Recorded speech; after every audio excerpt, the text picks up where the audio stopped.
الحمد لله رب العالمين. Assalamu alaikum.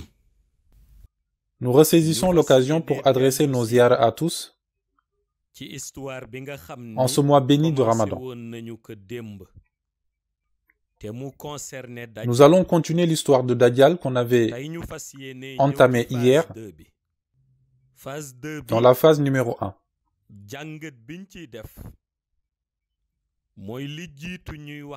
Avant d'entamer cette phase numéro 2 sur l'après-naissance de Dajjal,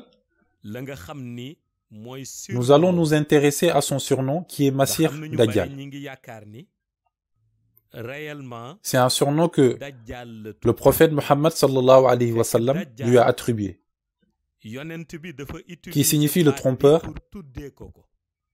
celui qui se proclame prophète en se basant sur des mensonges. Donc Dajjal signifie celui qui trompe les gens, donc le trompeur. Mais c'est pas son vrai nom. C'est dans cette même logique de surnom attribué que s'inscrit celui de l'imam al-Mahdi, à tel point que certains donnent ce surnom à leur fils. Mais ils ignorent que ce n'est pas son vrai nom. De ce fait, l'imam al-Mahdi signifie l'imam des bien guidés. Et al-Muntazar veut dire l'attendu. Donc le nom que portera Dajjal sera issu de la famille et ses parents sont des êtres humains qui résideront en Israël dans les colonies juives. Certains savants ont mal interprété les textes en disant que Dajjal allait naître en Iran, ce qui est faux, puisque Dajjal naîtra à Jérusalem. Ses parents sont des juifs orthodoxes et pratiquent la religion du judaïsme. À noter que les juifs orthodoxes disent que leur religion est basée sur des révélations que le prophète Moussa alayhi salam a reçues de Dieu sur le mont Sinaï. Après sa naissance, Dajjal aura un prénom qui viendra en partie du nom de son père et une partie du nom de sa mère. Et il portera le nom d'une religion. Tout est codé parce que le monde Ghaib ne veut pas dévoiler les vrais noms de Dajjal avant le début de sa mission.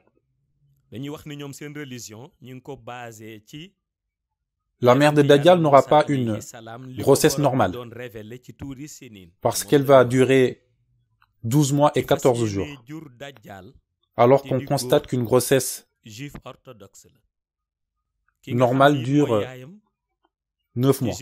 Et pourtant, comme nous l'avions annoncé, les parents de Dajjal sont des humains. Ce qui est plus surprenant dans cette histoire, c'est que même les parents de Dajjal ne comprendront pas pourquoi la grossesse a été si longue. D'habitude, si l'on est face à une telle situation, on a recours à une césarienne. Mais la mère de Dajjal refusera catégoriquement la césarienne car sa religion ne lui permet pas cela. Donc, nous constatons que les parents de Dajjal, des gens de foi qui respectent scrupuleusement les normes religieuses et sont ancrés dans leur religion qui est le judaïsme.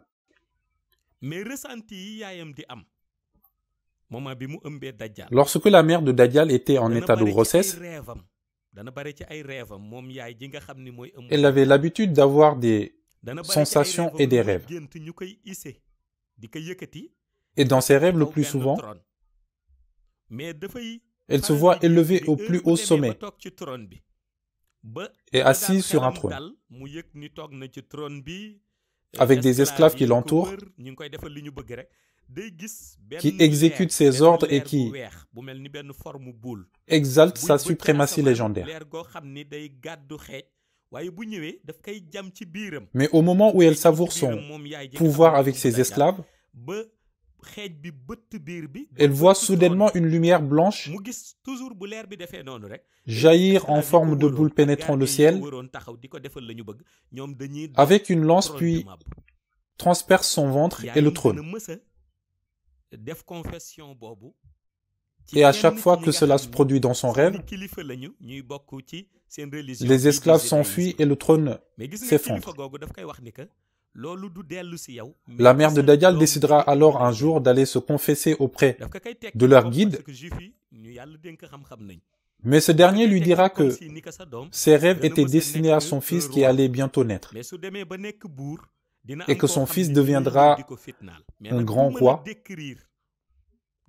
mais il y aura une personne mal intentionnée qui voudra lui faire du mal.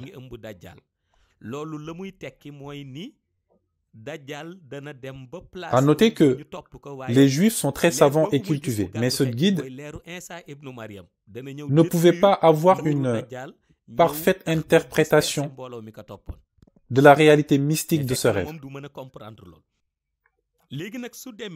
Alors que ces rêves veulent signifier que Dajjal va s'imposer grâce à ses pouvoirs et aura des disciples qui l'entourent, mais cette lumière blanche en forme de boule que la mère de Dajjal voyait dans ses rêves était tout simplement la lumière salvatrice d'Isa ibn Maryam, qui va venir à la fin des temps, descendra du ciel et détruira le pouvoir de Dajjal et dispersera la foule qu'il suivait. Donc, pendant toute la durée de la grossesse de 12 mois et 14 jours, jusqu'à la nuit où Dajjal va naître à Jérusalem, après l'accouchement, la mère de Dajjal saura automatiquement que son bébé n'est pas normal, parce que son poids dépasse la normale. De même que ses muscles et ses os seront durs, ce qui n'est pas le cas d'un bébé normal. Ils constateront également que le bébé ouvre un œil pour regarder, tandis que l'autre œil est fermé et enflé, comme s'il y avait un œdème à l'intérieur. Même pas une heure de temps après sa naissance, Dajjal sera conduit automatiquement dans le bloc opératoire pour y subir une intervention pour son œil enflé, afin de voir ce qu'il y a à l'intérieur. Malheureusement pour Dajjal, l'opération échouera et il perdra complètement son œil pendant l'opération.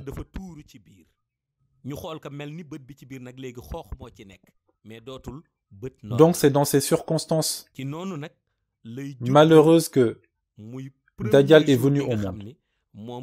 Il sera alors sorti de l'hôpital avec sa mère pour rentrer chez eux. Nous arrivons au terme de cette causerie et nous expliquerons la suite de l'histoire dans la phase numéro 3. Assalamu alaikum wa rahmatullahi ta'ala wa barakatuh. Alhamdulillahi rabbil alamin.